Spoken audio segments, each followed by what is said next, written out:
didn't see you there. I wasn't expecting you today. Did we have an appointment? So I wasn't expecting you today, but you know what? I thought you might enjoy just kind of seeing where I am in the setup of the room and what I'm kind of doing. I thought it might be fun to just kind of, you know, drop in a little more of a conversational video instead of like having all this setup and all this preparation and all of that. Let me just kind of show you what's going on in here. Hi, I'm Patty. I go by Pattymac Makes everywhere online. Welcome to my channel. Yeah, I really wasn't expecting you to drop by today.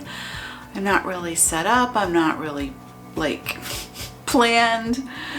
Had a fairly big life change happen in the fall, and I wound up switching a lot of rooms around in my house, and it just seemed like the right time to go ahead and put my sewing and creative space out here in the living room. And a couple of reasons for that. One, the lighting is so much better, and the second reason is I have a lot more space to work in, which is conducive because if you've spent any time sewing or quilting at all, you know it really does take a lot of space. It takes a lot of space. It takes a lot of stuff. So I thought I would just kind of give you like a progress update. You know, generally these videos are, oh, here's my mess of a room, and here's a lot of like really fast forwarded footage of me cleaning it up and organizing it. Bada bing, bada boom, it's all done. That's not completely practical for me because I only have like small snippets of time where I can actually do things, and I move a lot slower than I used to. So I have just been using my space as it is. It's not perfect. It's not really where I want it to be, but I thought you might enjoy just kind of seeing what's going on and where we are at this space and time. So let me just show you what is behind me. Let me turn the lights on first. Let me at least do that.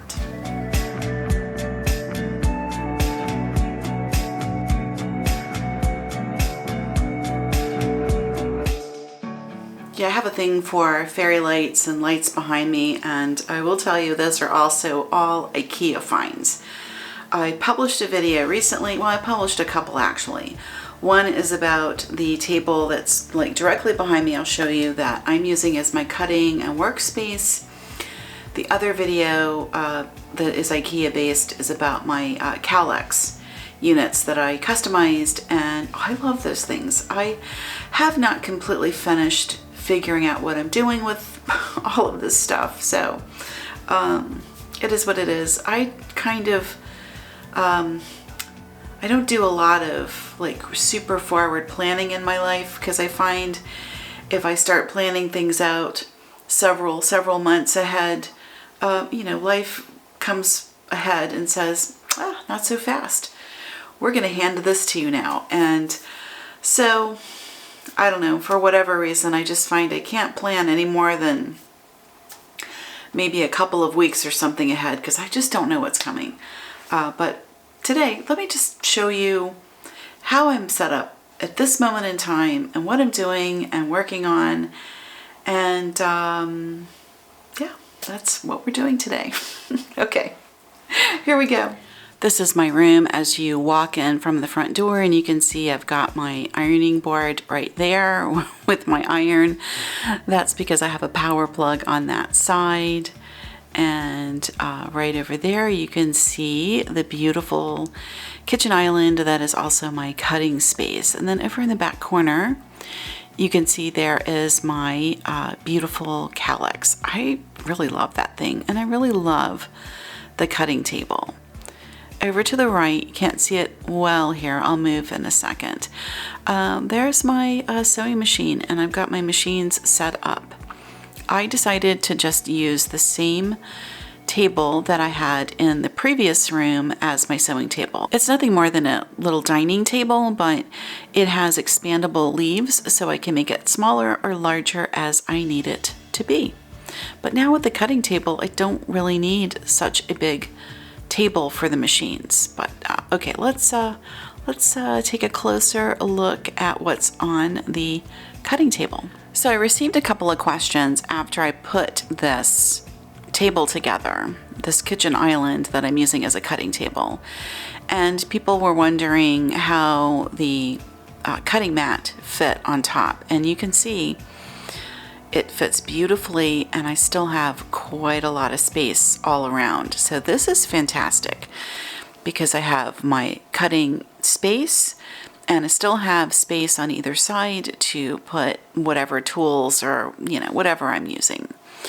And if you watch the channel, you know I love those disappearing ink pens, so I always have that close by. I have that cute little bowl that was a gift from a viewer, full of Wonder Clips that were also a gift from a viewer, and I love it. Thank you, Padma. It gets used a lot, and I think of you every time that I use them, which is often. So on top of the table, I have this like mega sized block that I decided to play with, and I'm just kind of playing with shapes and with sizing and all of that stuff.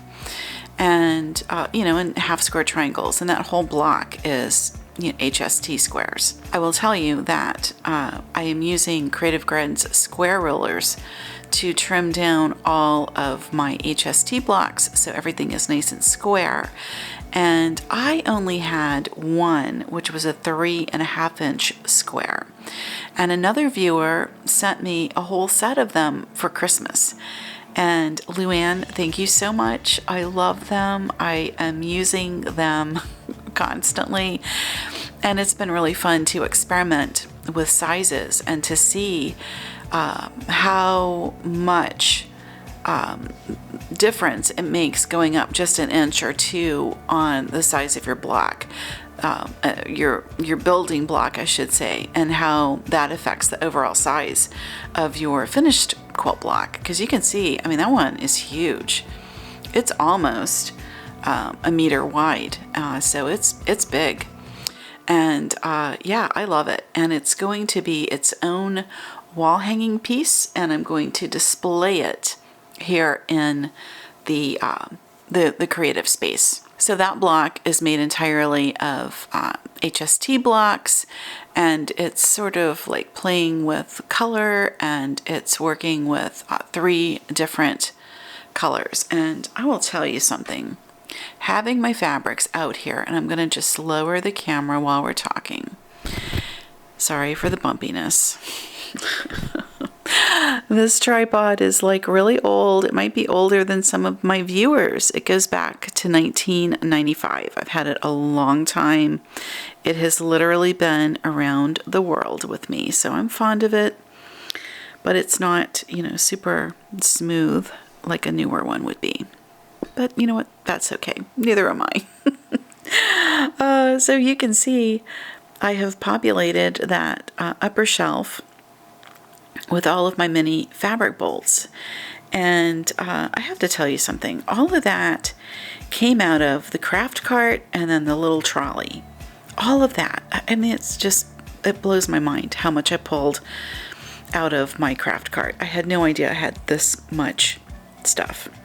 And this is not all of it. So that's kind of my shock.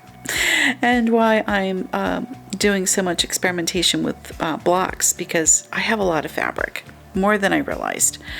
And this island really does let me see what I've got, and it helped me to put all of those fabrics together in the newest set of projects I'm working on. The lower shelf, I have not really worked on it. It's a mess. It's just like right now I'm just throwing the stuff down there. That's where I'm going to put all of the fat quarters and the smaller pieces. I'm going to wrap those on a smaller version of bolts that I used up on the upper shelf. There is a video coming on how I wrapped all of the fabric, and I'll just give you a spoiler alert. I love this. This is the only way to go.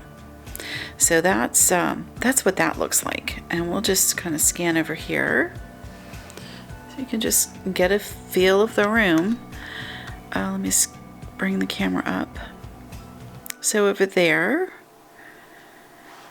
there's my sewing table, and I've got a chair sitting there that I don't work in that chair. It's kind of an extra chair. I couldn't part with it. I don't really need it, but it's so pretty, and it's from Pier 1, and you know, our Pier 1 closed here. I guess all the Pier 1s closed, unfortunately, except they're online, but it's not the same.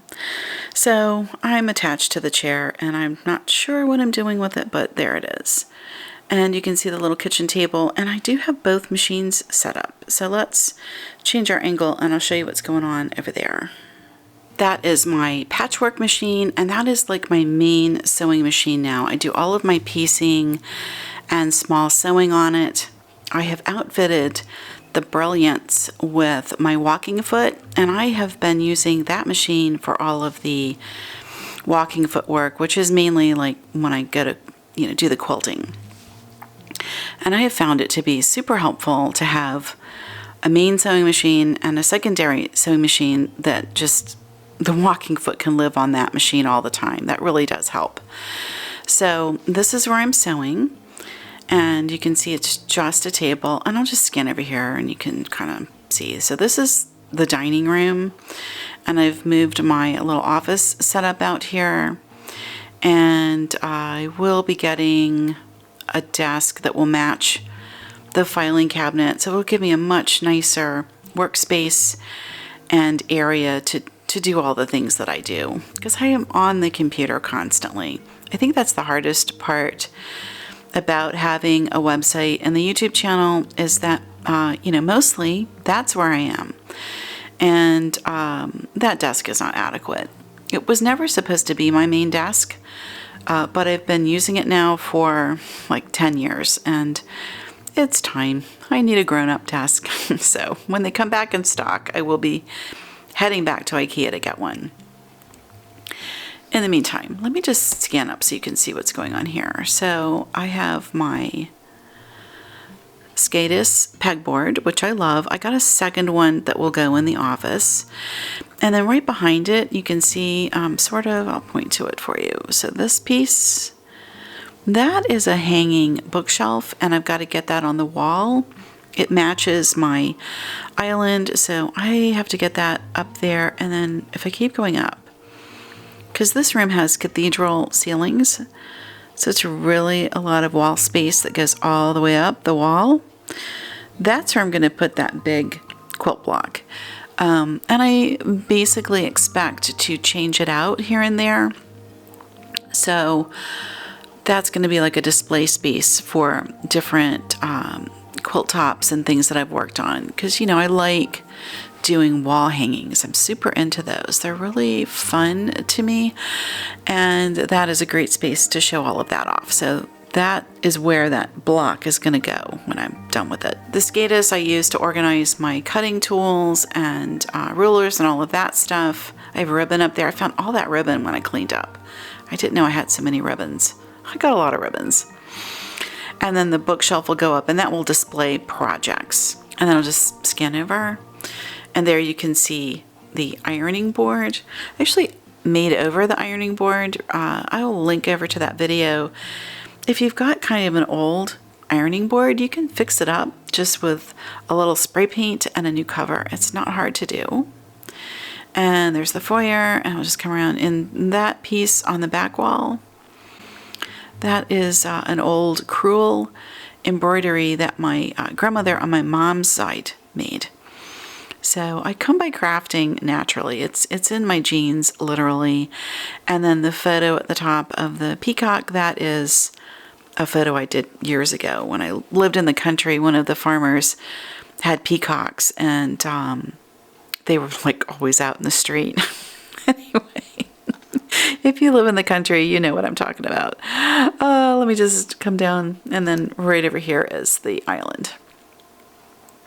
And there's the craft cart in the background, and there's my filing area and printer and all of that stuff. And I haven't really figured out all of the space. You know, in real life, you kind of do things here and there the best you can. But look at the space on that top. I mean, it's so much room, and the height is so nice for cutting things. I'm not just bending over constantly, which was really hurting my back.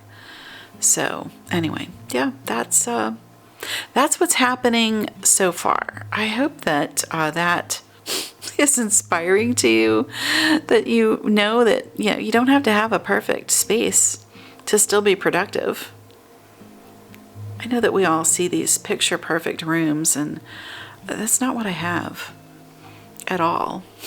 I'm working towards having it look a little better, but right now this is what I got and this is what I'm going for, and I'm really grateful to have it. Okay, that's my space, such as it is at this moment in time, and I hope that gives you some inspiration.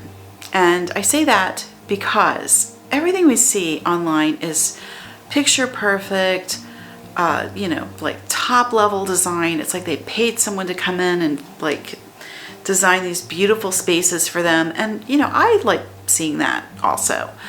But how many of us really have that? I'm not a decorator. I'm not an interior designer. I'm just like you are, and I'm doing the best I can with what I have. I'm super blessed. I'm really grateful for what I have, honestly. But you know what? It's not perfect. It doesn't look perfect, but that doesn't mean I can't still enjoy it and I can't get in here and be productive. I think learning to be happy and grateful for what blessings we do have, as opposed to constantly feeling unhappy that we don't have more, is it's kind of a big problem in our society. That being said, as time goes on, I will give you updates on the room, because it's not done. Okay, it's not even close to being done, and that's okay. I had to give myself a little grace and say, you know what? It's okay if it's not like finished. It's okay if it's not perfect. I think that there is so much emphasis on perfection and being finished and all of that, that it is like stealing our joy.